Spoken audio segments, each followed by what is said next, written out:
We are joined now by the most accurate forecaster of GDP over the past year. We call him a Bloomberg best. John Hermann from State Street Global Markets, senior fixed income strategist there. John, thanks for joining us. Always a pleasure to have you on. Let's talk about, there have been many more bullish forecasts for GDP growth and for labor over the next year out recently, and many that are more bullish than yours. Why do you still remain sort of with the pack or even slightly below consensus? Yeah, that's it's a little bit, it feels a little weird to be below, a little bit below consensus, but we're going to be a little bit on the nimble side is the way we would describe it. So what we see is we think the street got a little bit too caught up in things at the end of the year, and their forecast for the first quarter, maybe the second quarter, is a little too aggressive. But we still look for positive growth first quarter, second quarter. Street, I think, is a little bit, ahead of its skis in a sense. But we think we make steady progress over the year. We think we finish the year on a really strong note. So that's our take on how we sort of ramp spending and we ramp activity as the year goes on with a stronger finish, not necessarily a really fast start. John, we talk so much right now about the state of the states, state of despair, if you will. Today we were focusing on Texas and its problems. But what about the fiscal situation of our country at this point? Doesn't that at some point prove to be somewhat problematic and impact the economic growth side of things? Yeah, I mean, down the road, looking further down the road, out past 2011, past 2012, there's going to be issues on just how we address the federal deficit and the federal debt. And then, at some point, we're going to have to wean the state and local governments off of the continued support and aid from the federal government. And, it's that combination of things that could, impact growth in those out years, 2014 and beyond.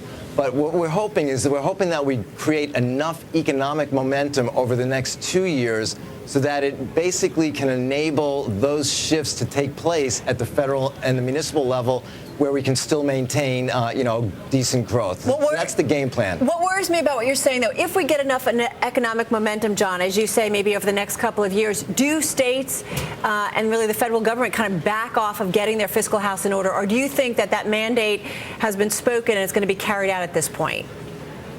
We think, basically, these are pressing issues at all three levels of government, and we really do think that they should be planning to make material changes over the next 2 years.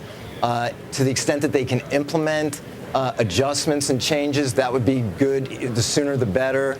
And the other thing is, it might be a little bit tough to ask for this, but when the federal government makes assistance to state and local governments, it would be really good if they sort of demanded some productivity gains in return. So in other words, they should say, okay, we're going to support you, but we require of you some efficiency improvement so that we can start making these adjustments that are sort of really needed at the state and local level. John, other than Governor Christie, you rarely see politicians say we don't want any more money. And they're going to keep asking for it, whether they need it or not. When can you tell when it's time for the government to start withdrawing stimulus and reducing federal spending as an amount of GDP? I don't know if you saw Art Laffer's column in the Journal today saying that, after World War II and during the Clinton administration, they reduced federal spending as a percentage of GDP, and you saw growth. But of course, that's because we already had the economic engine kicking. It was already in full gear. Yes. When can you see that? When is it time to do that?